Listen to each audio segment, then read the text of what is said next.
গতদিন আমরা মনেরা জীবরাজ্যের অন্তর্ভুক্ত ব্যাকটেরিয়া সম্পর্কে তার একটুখানি ধারণা করেছিলাম। ব্যাকটেরিয়ার আকার আকৃতি, তার বাসস্থান ইত্যাদি সম্পর্কে পড়েছিলাম। এবার আমরা পড়ব যে ব্যাকটেরিয়া জনন সম্পন্ন করে কিভাবে, অর্থাৎ ব্যাকটেরিয়া কোন কোন পদ্ধতি অবলম্বন করে বংশ বৃদ্ধি করে। তো ব্যাকটেরিয়া বিভিন্ন রকমের ব্যাকটেরিয়া আছে আমাদের পরিবেশে। উপকারী ব্যাকটেরিয়া আছে যেটা দইয়ে থাকে, ল্যাক্টোব্যাসিলাস ব্যাকটেরিয়া। কিছু অপকারী ব্যাকটেরিয়া আছে। আমরা স্টেন করার ভিত্তিতে অর্থাৎ কালার করার ভিত্তিতে ব্যাকটেরিয়াকে দুভাগে ভাগ করেছিলাম, গ্রাম পজিটিভ, গ্রাম নেগেটিভ। এগুলোর ভিত্তিতে আবার ব্যাকটেরিয়ার বংশ বিস্তারের পদ্ধতিকেও আমরা ভাগ করে থাকি। তো আমরা জানি জনন সাধারণত 3 বা 4 প্রকারের। 4 প্রকারের তোমরা ক্লাস 12-এ গিয়ে পড়বে। 10 পর্যন্ত তোমরা 3 প্রকারের পড়েছো। তো সাধারণত জনন 4 প্রকারের। তো আপাতত তোমরা 3 প্রকার জানো, অঙ্গজ, অযৌন এবং যৌন। তো ব্যাকটেরিয়ার ক্ষেত্রে দেখা যায় সব ধরনের জননেই ব্যাকটেরিয়া অংশগ্রহণ করে। কিরকম? কিছু ব্যাকটেরিয়া অঙ্গজ জনন সম্পন্ন করে, কিছু ব্যাকটেরিয়া অযৌন জনন সম্পন্ন করে, কিছু ব্যাকটেরিয়া যৌন জনন সম্পন্ন করে। এবারে অঙ্গজ জনন সম্পন্ন করার অর্থ হচ্ছে যারা নিজেদের দেহ থেকে অপত্যের সৃষ্টি করে। যেমন করে একটা গাছের ডাল কেটে দিলে আর একটা গাছ হয়ে যায়, সেটা একটা অঙ্গজ জননের উদাহরণ। তো ব্যাকটেরিয়ার ক্ষেত্রে কিরকম দেখব? ব্যাকটেরিয়ার ক্ষেত্রে দেখব যে কিছু কিছু ব্যাকটেরিয়া দ্বিবিভক্ত হয়ে যদি এটা কোনো ব্যাকটেরিয়া হয়, এটা যদি কোনো ব্যাকটেরিয়ার আকৃতি হয়, তাহলে মাঝখান থেকে এরকম ভাগ হয়ে গিয়ে দুটো ব্যাকটেরিয়ার সৃষ্টি করছে। তাহলে এটা একটা অঙ্গজ জননের উদাহরণ। অযৌন জননের ক্ষেত্রে আমরা দেখব ব্যাকটেরিয়া বিভিন্ন ধরনের রেণু সৃষ্টি করছে। অযৌন জননের একক হচ্ছে রেণু। ক্লাস 10-এ সিলেবাস অনুযায়ী তোমরা পড়ে এসছো। সেখানে রেণু অনেক রকমের হয়। চল রেণু হয়, অচল রেণু হয়, কনিডিয়া, গনিডিয়া। প্রত্যেক ধরনের রেণুর সাহায্যে এক একটা ব্যাকটেরিয়া অযৌন জনন সম্পন্ন করে। যৌন জনন, অঙ্গজ এবং অযৌনটা এত ছোট করে বলে দিলাম এই কারণে, এই দুটো তেমন বিশেষ আমাদের সিলেবাসে নেই, সেই জন্য আমি জাস্ট একটু ধারণা দিলাম। প্রধান যেটা পড়তে হবে ব্যাকটেরিয়ার যৌন জনন, এবং যৌন জননের ক্ষেত্রে আমরা দেখব 3টে পদ্ধতি ব্যাকটেরিয়া অবলম্বন করে। 1 নম্বর পদ্ধতি কনজুগেশন বা সংযুক্তি, দ্বিতীয় পদ্ধতি ট্রান্সফরমেশন বা রূপান্তর ভবন, তৃতীয় পদ্ধতি ট্রান্সডাকশন। তো প্রথমে আমরা কনজুগেশন বা সংশ্লেষ, কনজুগেশনের বাংলা হচ্ছে সংশ্লেষ, সেই পদ্ধতি সম্পর্কে জানব। ব্যাকটেরিয়ার গঠন পড়ার সময় আমরা দেখেছিলাম যে ব্যাকটেরিয়ার শরীরে একটা নিজস্ব ডিএনএ ছাড়াও আরেকটা গোলাকার ডিএনএ ছিল, যাকে আমরা প্লাজমিড বলেছিলাম। এই যে নিজস্ব নিউক্লিয়াসটা ছাড়া, এটা যদিও নিউক্লিয়াস নয়, নিউক্লিওজালিকা, এটা ছাড়াও আরেকটা গোলাকার ডিএনএ ছিল, যাকে আমরা বলেছিলাম প্লাজমিড। এবং সেটা পড়ানোর সময় এটা বলেছিলাম এই এক্সট্রা একটা ডিএনএ কি প্রয়োজন। তো এখানে প্রয়োজনটা বোঝায় ব্যাকটেরিয়া যেহেতু এককোষী, তো ব্যাকটেরিয়া এককোষী হওয়ায় সে যখন যৌন জনন করবে, যৌন জনন মানে কি? পুরুষ দেহ থেকে নির্গত শুক্রাণু, যার ভেতরে 23টা, যদি মানুষ হয়, সাপোজ যদি মানুষ হয়, তাহলে তার দেহকোষে যা ক্রোমোজোম আছে তার অর্ধেক সংখ্যক ক্রোমোজোম তার শুক্রাণুতে, এবং স্ত্রী দেহে থাকা ডিম্বাণু, তাই স্ত্রী দেহ অর্ধেক সংখ্যক যে ক্রোমোজোম, সেই ক্রোমোজোমের মিলন হচ্ছে যৌন জনন। যৌনাঙ্গের মিলনের ফলে যৌন জনন সম্পন্ন হয়।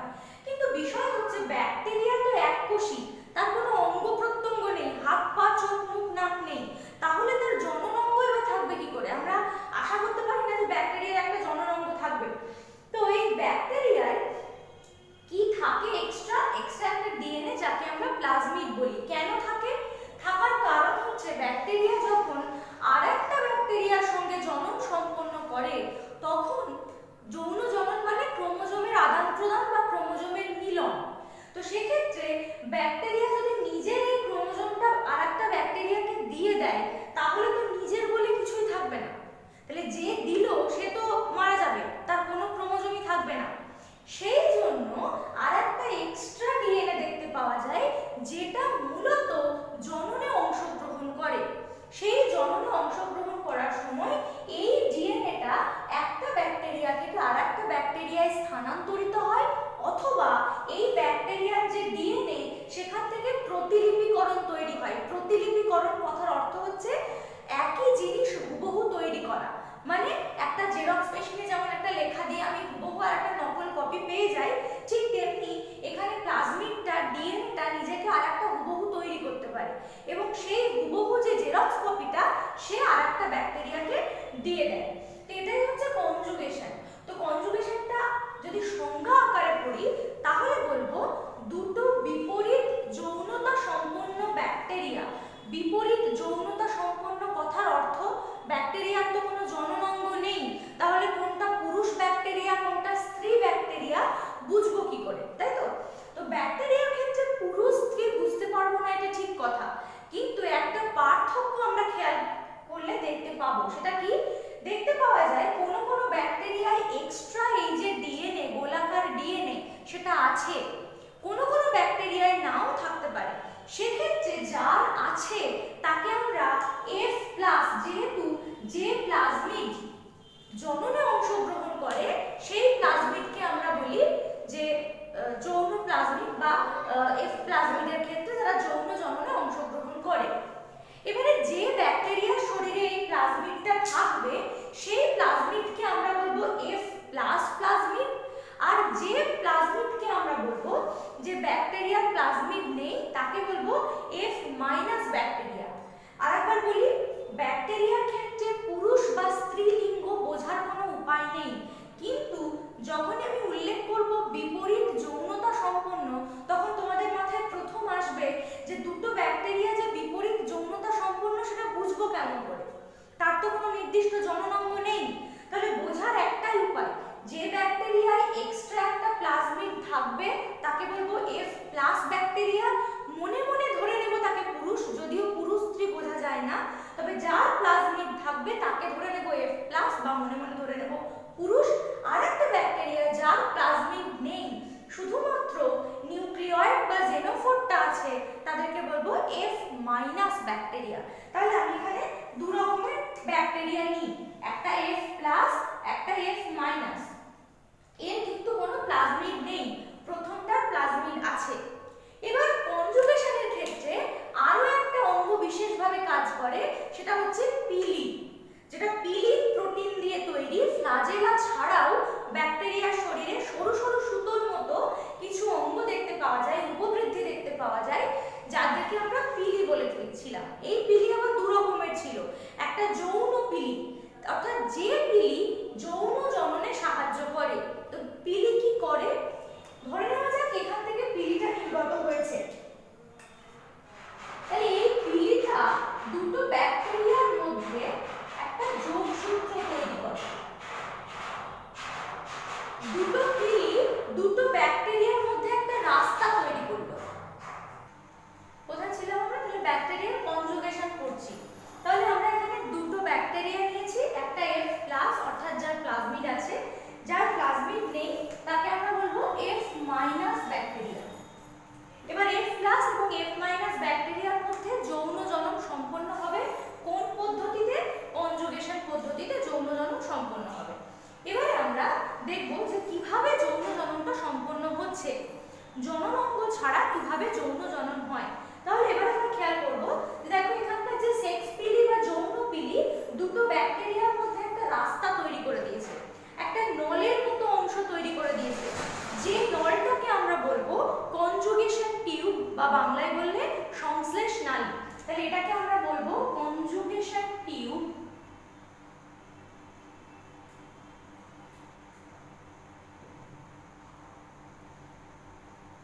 কনজুগেশন টিউব বা সংশ্লেষ নালী। তো এই সংশ্লেষ নালী বা কনজুগেশন টিউবের মধ্যে দিয়ে প্লাজমিডটা ট্রান্সফার হবে কোথায়?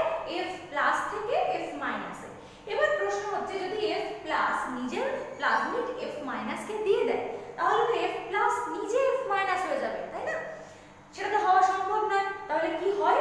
যেহেতু এটা ডিএনএ, ডিএনএর একটা বিশেষ বৈশিষ্ট্য যে ডিএনএ নিজেকে তৈরি করতে পারে, হুবহু নিজেকে তৈরি করে দিতে পারে। তো এক্ষেত্রেও তাই হবে, ডিএনএ হুবহু নিজেকে তৈরি করে দেবে এবং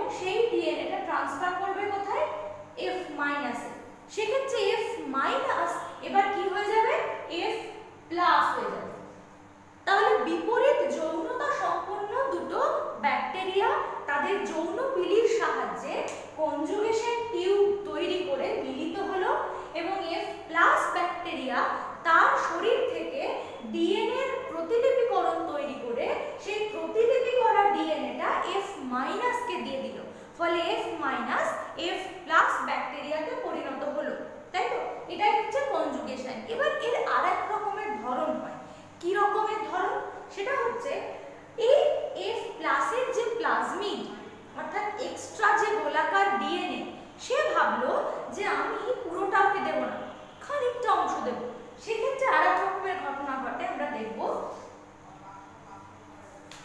সেখানে আমরা দেখব যে ধরে নেওয়া যাক এইখান থেকে এইটুকুর প্রতিলিপিকরণ করে ব্যাকটেরিয়াটা দিয়ে দিল। F plus bacteria F minus কে এইটুকুর প্রতিলিপিকরণ করে দিয়ে দিল এবং সেই খণ্ডাংশটুকু F মাইনাস এর যে নিউক্লিয়ার বা জেনোফোর তার সঙ্গে এই অংশটুকু জুড়ে গেল। আগেরটা কি হয়েছিল, সম্পূর্ণ নতুন একটা প্লাজমিড F মাইনাস পেয়েছিল, সেক্ষেত্রে F মাইনাস F প্লাসে পরিণত হয়ে গেল। এক্ষেত্রে একটু অন্য ঘটনা ঘটলো, এটাও কনজুগেশন, কিন্তু দেখা গেল প্লাজমিড তার সম্পূর্ণ অংশটা ওকে দিল না, একটা নির্দিষ্ট অংশ প্রতিলিপিকরণ করে ওকে পাঠালো এবং সেই অংশটা আলাদাভাবে না থেকে সরাসরি নিউক্লিয়ার বা জেনোফোরের সঙ্গে যুক্ত হয়ে গেল। এই যে যুক্ত হয়ে যাওয়া, এটাকে তখন আমি আর F প্লাস বলবো না, তখন তাকে বলবো HFR, মানে হাই ফ্রিকোয়েন্সি প্লাজমিড যুক্ত তৈরি হলো। এই যে প্লাজমিডের খণ্ডাংশটা F মাইনাস পেল, সেই প্লাজমিডের খণ্ডাংশটা আলাদাভাবে না থেকে সরাসরি নিউক্লিয়ার বা জেনোফোরের সঙ্গে যুক্ত হয়ে গেল। তাহলে এটাও এক ধরনের কনজুগেশন। তাহলে কনজুগেশন হচ্ছে দুটো বিপরীত যৌনতা সম্পন্ন ব্যাকটেরিয়া পরস্পরের সঙ্গে যে কনজুগেশন টিউবের মধ্যে দিয়ে যুক্ত হয়ে একটি প্লাজমিড F প্লাস ব্যাকটেরিয়ার প্লাজমিড অন্য একটি F মাইনাস ব্যাকটেরিয়ার দেহে স্থানান্তরিত হয় এবং নতুন বৈশিষ্ট্যযুক্ত ব্যাকটেরিয়ার জন্ম হয়, তাকে আমরা বলবো কনজুগেশন। এবার নেক্সট আসবো আমরা ট্রান্সফরমেশন বা রূপান্তর ভবন। এটার জন্য আমাদের দুজন বিজ্ঞানীর পরীক্ষার কথা পড়তে হবে। তো পরীক্ষাটা কি? কনজুগেশন হয়ে গেছে, আমরা মুছে দিলাম।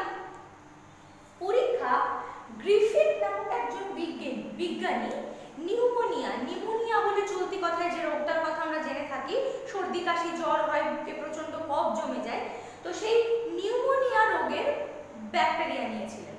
তো সেই ব্যাকটেরিয়ার আবার ভ্যারাইটি দু রকমের হয়, স্পিসিস দু রকমের হয়। স্পিসিস একটাই, ধরনটা দু রকমের, একটা ক্ষতি করে আমাদের নিউমোনিয়া রোগ সৃষ্টি করে আর একটা রোগ সৃষ্টি করে না। তো তার আগে আমি ট্রান্সফরমেশন বা রূপান্তর ভবন কথাটার মানে বলি। রূপান্তর ভবন কাকে বলে যদি আমাকে প্রশ্ন করে, তাহলে আমি বলবো যে দুটো বিপরীত ব্যাকটেরিয়া, একটা ব্যাকটেরিয়ার সংস্পর্শে আর একটা ব্যাকটেরিয়া আসলে, ধরো A একটা ব্যাকটেরিয়া, B আর একটা ব্যাকটেরিয়া, A আর B যদি একে অপরের সংস্পর্শে আসে, তাহলে A তার B কে A ব্যাকটেরিয়াতে পরিবর্তন করে দেয়, তা রূপান্তরিত করে দিল। ছিল A, B হয়ে গেল A। তাহলে যেভাবে রূপান্তরিত হয়ে গেল, এটাই হচ্ছে রূপান্তর ভবন। ক্লিয়ার? তো এবার আমরা পরীক্ষাটা করব, রূপান্তর ভবন কিভাবে হয়।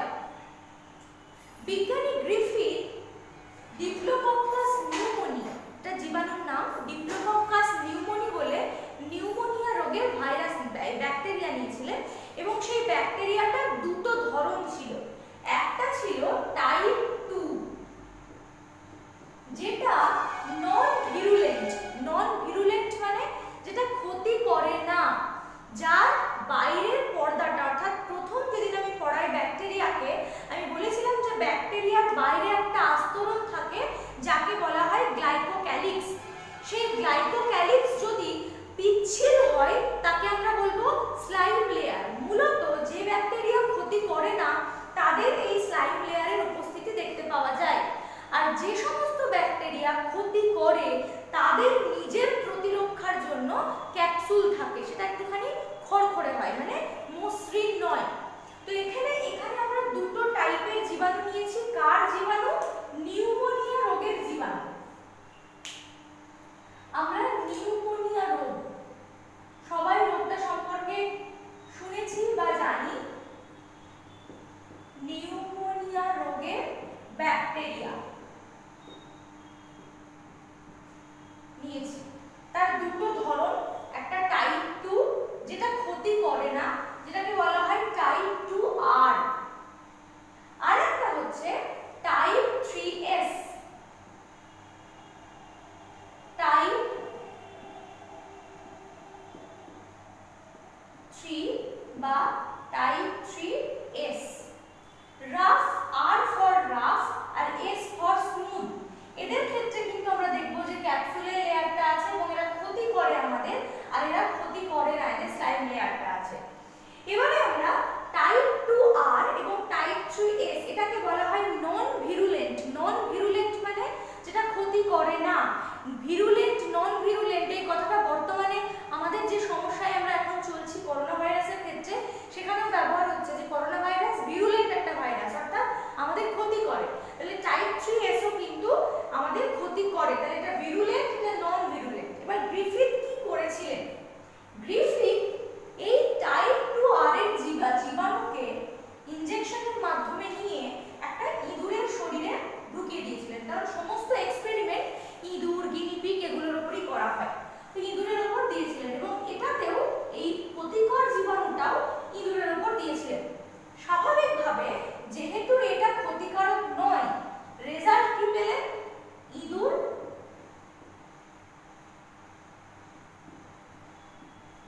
জীবিত থাকলো। যেহেতু এটা ক্ষতিকারক, এটার ক্ষেত্রে ইঁদুর কি হলো? মারা গেল। স্বাভাবিক, এটাই এক্সপেক্ট করেছিলেন এবং সেটাই পেলেন। এবার নতুন এক্সপেরিমেন্ট করার জন্য এই যে জীবাণুটাকে তিনি তাপ দিয়ে মেরে দিলেন, অর্থাৎ তাপে মৃত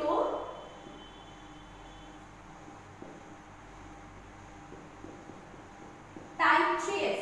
যখনই আমি একটা জীবাণুকে তাপে মেরে দেব, মানে এই মুহূর্তে যদি করোনা ভাইরাস যে টেম্পারেচারে মারা যায়, সেই টেম্পারেচার থেকে বেশি টেম্পারেচার দিলে সেটা মরে যাবে, এবং করোনা ভাইরাস যদি আমার শরীরে পুশ করে দেওয়া হয় কিছুই হবে না। তো ঠিক তেমন ভাবেই নিউমোনিয়া রোগের এই ব্যাকটেরিয়াকে তাপ দিয়ে মেরে দিয়ে ইঁদুরের শরীরে পাঠালো। যেহেতু সেই জীবাণুটা মৃত, তাই ইঁদুরকে এবার মারতে পারলো না, তাহলে আনসার এলো মারা গেল না, অর্থাৎ ইঁদুর জীবিত থাকলো, অসুবিধা নেই। এবারে বললেন কি, তাপে মৃত টাইপ 3S আর জীবিত টাইপ 2R, মানে এটা আমাদের রোগ সৃষ্টি করে না, আর এর রোগ বিস্তার ক্ষমতাকে আমি মেরে দিয়েছি তাপ দিয়ে দুটোকে একসঙ্গে মিক্সড করে দিলাম। মিক্সড করে দিয়ে এবার ইঁদুরের শরীরে দিলাম। আমাদের এক্সপেকটেশন বা আমাদের ধারণা কি বলে যে ইঁদুরটা মারা যাওয়া উচিত নয়, কারণ এ তো রোগ সৃষ্টি করতে পারে না, আর একে তো আমি তাপ দিয়ে মেরে দিয়েছি, তাই হিসেব মতো ইঁদুরটা মারা যাওয়া উচিত নয়। কিন্তু অদ্ভুতভাবে গ্রিফিথ লক্ষ্য করলেন যে ইঁদুরটা মারা গেল এবং ইঁদুরের শরীর থেকে জীবিত টাইপ 3S পাওয়া গেল। তিনি তখন অবাক হয়ে গেলেন যে আমি তো টাইপ 3S কে মেরে দিয়েছি, আর আমি জীবিত টাইপ 2R দিয়েছিলাম, তাহলে ইঁদুর মারা গেল এবং ইঁদুরের শরীরে টাইপ 3S পাওয়া গেল, সেটা আবার জীবিত। সেখান থেকে রূপান্তর ভবনের ধারণা এলো এবং তিনি এক্সপেরিমেন্ট করে বুঝতে পারলেন যে জীবিত টাইপ 2R কোনো না কোনো ভাবে টাইপ 3S এ রূপান্তরিত হয়েছে। কিন্তু কিভাবে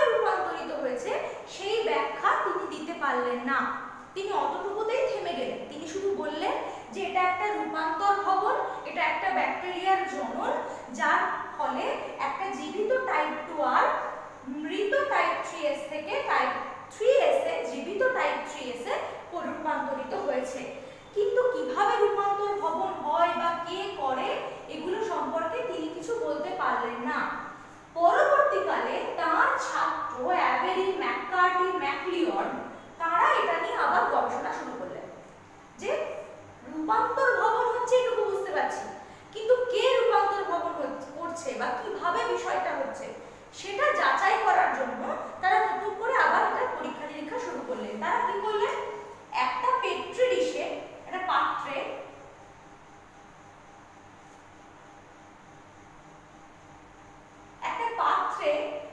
জীবিত টাইপ 3s দিলেন, দিয়ে এখান দিয়ে তাপ দিলেন,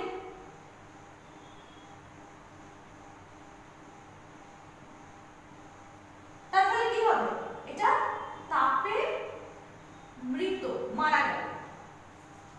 এবার এই পেট্রি ডিশে তাপ দিয়ে মেরে দেওয়ার পর এখানে জীবিত টাইপ 2r কে মিশিয়ে দিলেন এই একটা পেট্রি ডিশে, দিয়ে এই মিক্সচারটা খালি রেখে দিলেন। রেখে দেওয়ার পর এই মিক্সচারটাকে তিনটে কাঁচের জারে নিলেন।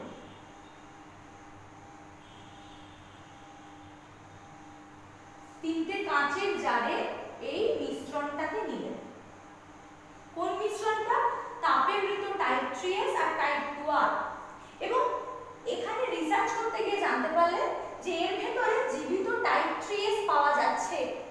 গ্রিফিথের মতো তারাও দেখলেন এখানে টাইপ 3s পাওয়া যাচ্ছে। এবার তারা দেখছেন কি যে কে জীবিত type 2r K type 3s এ কনভার্ট করছে, ট্রান্সফার করছে। তার জন্য তারা এখানে type 3s plus type 2r, এটা কেমন, মৃত টাইপ 3s, সব জায়গায় এই মিক্সচারটা নিলেন। এবং প্রথমে তারা ভাবলেন যখনই আমি তাপ দিচ্ছি তখন ওই তাপ দেওয়ার ফলে কি হচ্ছে, যে ব্যাকটেরিয়াগুলো মারা যাচ্ছে সেই ব্যাকটেরিয়াগুলোর তো কোনো অসুবিধা নেই, কিন্তু যে ব্যাকটেরিয়াগুলো জীবিত থেকে যাচ্ছে বা ব্যাকটেরিয়ার ডিএনএ গুলো কি করছে, টাইপ 2r এর ভেতরে গিয়ে type 2r K type 3s এ রূপান্তরিত করে দিচ্ছে। কিন্তু প্রথমে তারা এটা বুঝতে পারেনি। প্রথমে তারা অনুমান করলেন হয়তো এমন কোনো প্রোটিন আছে যে প্রোটিনটা টাইপ 3s এর শরীর থেকে নির্গত হয়ে টাইপ 2r এর ভেতরে যাচ্ছে এবং type 2r K type 3s a transfer বা রূপান্তরিত করে দিচ্ছে। সেই জন্য তারা প্রোটিয়েজ নামক উৎসেচক দিলেন প্রথম টেস্ট টিউবটায়।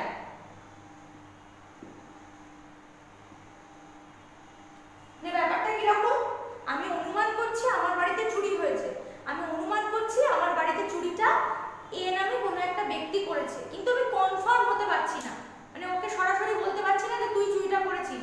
তো ওকে হাতে নাতে ধরার জন্য আমি এমন একটা ফাঁদ পেতে রাখলাম যে ফাঁদে ও ধরা পড়বে। যদি ও চোর হয় তাহলে ও ধরা পড়বে, তাহলে আর চুরিটা করবে না। তো এখানে ব্যাপারটা এরকম, আমি জানি না যে K type 2r K type 3s এ রূপান্তরিত করছে।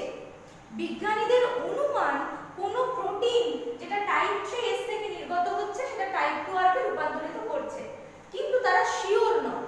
তো শিওর হওয়ার জন্য তারা কি দিলেন, প্রোটিয়েজ উৎসেচক। কেন, তাতে কি হবে, প্রোটিয়েজ উৎসেচক টাইপ 3s এর সমস্ত প্রোটিনকে নষ্ট করে দেবে। তাহলে যদি প্রোটিন এই কাজটা করে থাকে তাহলে এখানে আর কাজটা করতে পারবে না, তাহলে আমি আর এই টেস্ট টিউবের ভেতরে কোনো জীবিত টাইপ 3s পাবো না। আরেকবার বলি, যদি প্রোটিন এই কাজের জন্য দায়ী হয়, অর্থাৎ এই রূপান্তর ভবনের জন্য প্রোটিন দায়ী হয়, তাহলে আমি প্রোটিয়েজ উৎসেচক দিয়ে সমস্ত প্রোটিনকে মেরে দিলাম। তাহলে প্রোটিন দায়ী হলে প্রোটিনটা এখন মৃত, তাহলে রূপান্তর ভবন হওয়া উচিত নয়, বন্ধ হয়ে যাওয়া উচিত। আর যদি রূপান্তর ভবন হয় তাহলে বুঝতে হবে প্রোটিন এই কাজটা করছে না। তো প্রোটিয়েজ উৎসেচক দেওয়ার পর প্রোটিনকে মেরে দেওয়া হলো, কিন্তু অদ্ভুতভাবে দেখা গেল তবুও রূপান্তর ভবনকে আটকানো যাচ্ছে না, রূপান্তর ভবন হচ্ছে। তো বিজ্ঞানীরা এখান থেকে সিদ্ধান্তে আসলেন যে প্রোটিন এই কাজের জন্য দায়ী নয়, অন্য কেউ করছে। সেকেন্ড অ্যাজাম্পশন করলেন হয়তো আরএনএ করছে, কোনো আরএনএ এই কাজে সাহায্য করছে। আরএনএ যেহেতু ডিএনএ থেকে বার্তা বহন করে আনে, তাই হয়তো বার্তাটা বহন করে টাইপ 2r এর ভেতরে নিয়ে আসছে এবং type 2r K type 3s এ রূপান্তরিত করে দিচ্ছে বা ট্রান্সফার করে দিচ্ছে। সেই জন্য দ্বিতীয় টেস্ট টিউবে আরএনএজ নামক উৎসেচক দিলেন, আরএনএজ নামক উৎসেচক দিলেন, তাতে আরএনএ মারা গেল। এবং আরএনএ মারা যাওয়ার পর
ব্যাকটেরিয়ার এই যে কোষ পর্দা সেটাকে পচিয়ে দেয়।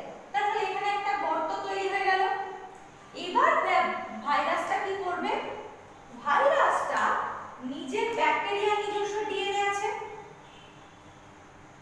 এবার ব্যাকটেরিয়ার নিজস্ব ডিএনএ থাকা সত্ত্বেও ভাইরাসটা কি করবে? তার এই নলের ভেতর দিয়ে এই ডিএনএটাকে কোথায় পাঠাবে? এই ব্যাকটেরিয়ার শরীরে পাঠিয়ে দেবে। এটা হচ্ছে ভাইরাসের ডিএনএ, এটা ব্যাকটেরিয়ার ডিএনএ। এবার ভাইরাসের ডিএনএ ব্যাকটেরিয়ার ডিএনএ কে কিন্তু বাড়তে দেবে না। ভাইরাসের ডিএনএ থেকে বিভিন্ন রকমের উৎসেচক তৈরি হবে এবং যে উৎসেচকগুলো আস্তে আস্তে ব্যাকটেরিয়ার ডিএনএ কে নষ্ট করে দেবে। তাহলে এখন ব্যাকটেরিয়ার কোষের ভেতরে আধিপত্য বিস্তার করছে কে? এই ভাইরাসের ডিএনএটা। এবার ভাইরাসের ডিএনএ একে একে কোষের ভেতরে একাধিক ভাইরাসের মাথা তৈরি করবে, একাধিক মধ্যনল তৈরি করবে, একাধিক পাদফালক তৈরি করবে এবং আস্তে আস্তে আমাদের শরীর থেকে আমাদের কোষকে ফাটিয়ে বেরিয়ে চলে আসবে। ঠিক করোনা ভাইরাস আমাদেরকে ঠিক এইভাবেই অ্যাটাক করছে। আমাদের রেসপিরেটরি যে ট্র্যাক্টগুলো, আমাদের যে শ্বাস অঙ্গগুলো, সেই অঙ্গের প্রতিটা কোষকে এভাবে আক্রমণ করছে। আমাদের কোষের ডিএনএ কে ফাটিয়ে মেরে দিচ্ছে, নিজের কোষের ডিএনএ কে বারবার বারবার বারবার প্রতিলিপিকরণ করছে এবং আক্রমণ করছে একটা, ফেটে বেরিয়ে আসছে লাখ লাখ। এইভাবে খুব তাড়াতাড়ি কয়েক দিনের মধ্যে আমাদের পুরো শ্বসন তন্ত্রকে আক্রমণ করে ফেলছে এবং আমরা শ্বাসকষ্ট এতে ভুগছি, জ্বর এবং শ্বাসকষ্টে ভুগছি।